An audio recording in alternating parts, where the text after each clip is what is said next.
یہ ہیں بدلو کی نشریات. جو بہادر ہے، جو دلیر ہے، جو غیور ہے، جو وفادار ہے، جو پیپلز پارٹی کے پرچم، جو پاکستان کے پرچم، جو اس بہادر وطن کے وقار اور عزت کے لیے، عوام کے شان کے لیے کام کرنے چاہتا ہے، آؤ اور ہمارا ساتھ دو، کیونکہ مل کر کے انشاءاللہ ہم ملک کو بحران سے نکالیں گے. خوش آمدید کہتے ہیں آپ کو انگیخت میں. ہوں شفاعت سلیم امتیاز عالم کے ساتھ بدلو چینل پر.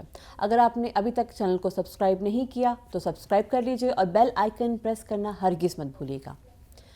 محترمہ بے نظیر بھٹو شہید کی 13ویں یوم شہادت پر جو ہے گڑھی خدا بخش میں ایک تاریک ساز جلتا ہوا. سب سے پہلے آپ کو دکھاتے ہیں اس جلسے کی جھلکیاں.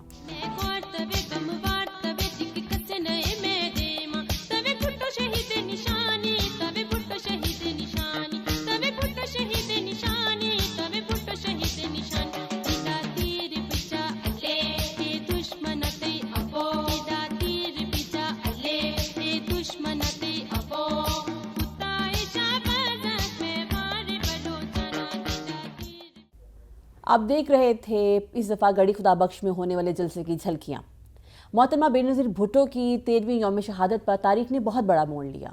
مسلم لیگ جو کہ پیپلز پارٹی کی بہت بڑی مخالف جماعت کے طور پہ سامنے ابھر کے آئی تھی، اس کی نائب صدر محترمہ مریم نواز نے اس دفعہ جو ہے وہ نہ صرف گڑھی خدا بخش میں بھٹوز کے مزارات پہ حاضری دی، بلکہ بھٹو صاحب کو اور شہید محترمہ بے نظیر بھٹو کو جو ہے وہ بہت بہترین خراج عقیدت بھی پیش کیا، اور اس سے جو ہے وہ صورتحال بہت ایک دم تبدیل ہوئی ہے.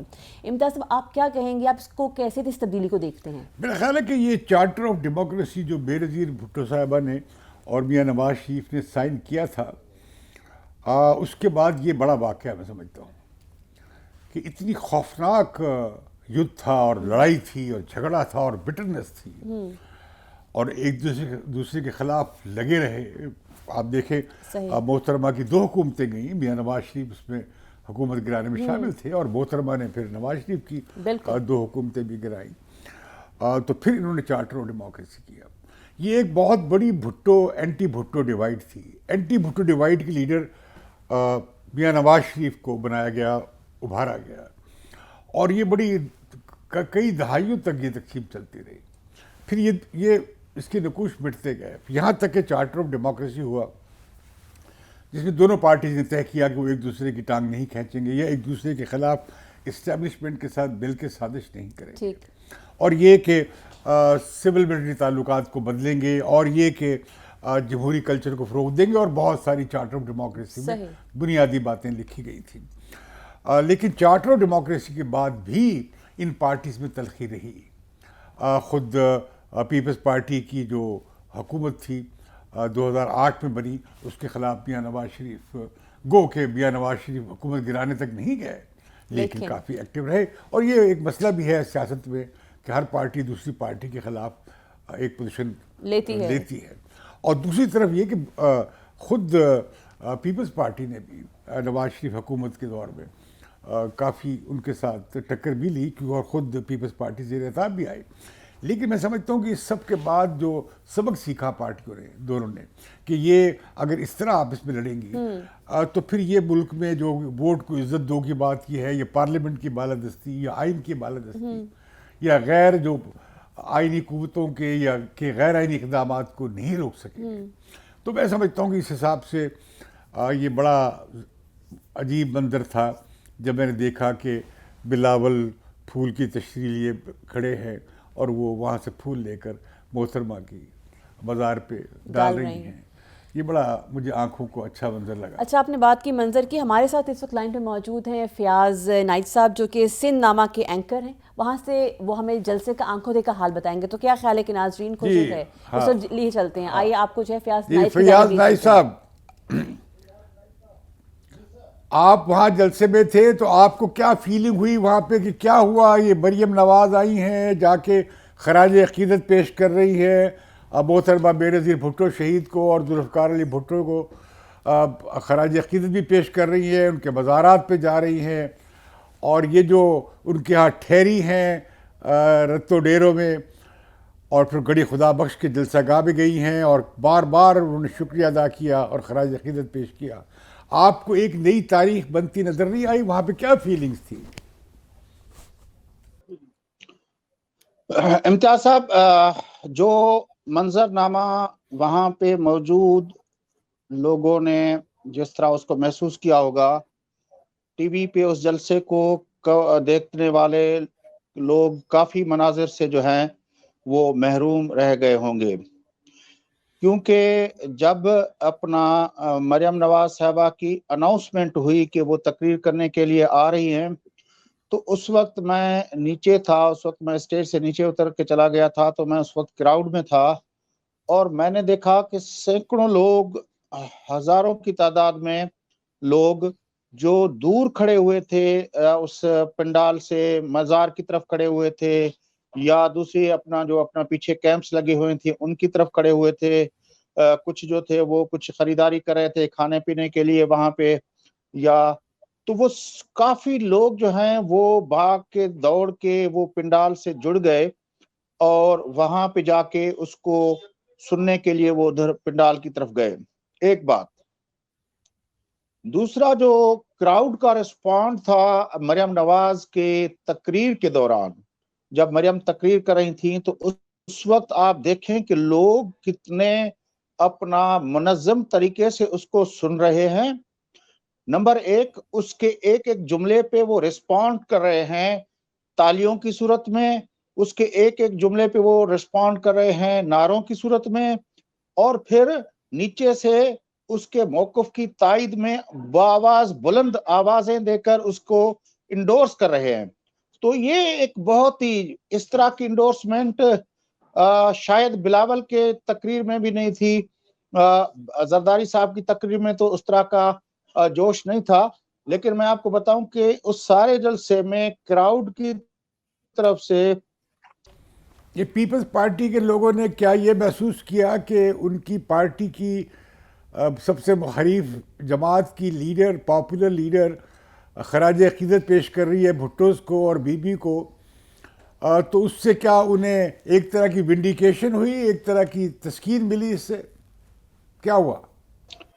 دیکھیں، دو چیزیں ہیں نا. ایک تو اب جب قمر زمان قاہرہ صاحب اناؤنس کر رہے تھے مریم نواز صاحبہ کے لیے، تو اس نے کہا کہ اس وقت پاکستان میں جمہوری تحریک کی مزاحمت کی جو ہے وہ علامت اس کو اب کی طرح اس کو دیکھا جا رہا ہے. اس نے ان الفاظ کے ساتھ اس کو بلایا کہ میں اب بلاتا ہوں جو اس وقت پاکستان میں جمہوری تحریک میں مزاحمت کی علامت جس کو سمجھا جاتا ہے.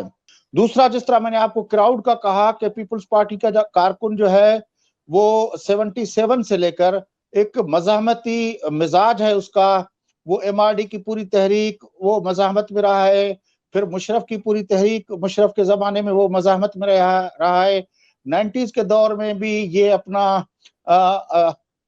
احتساب اپنا بیورو اور اس طرح کے جو کیسز تھے اس وقت بھی وہ مزاحمت میں رہا ہے.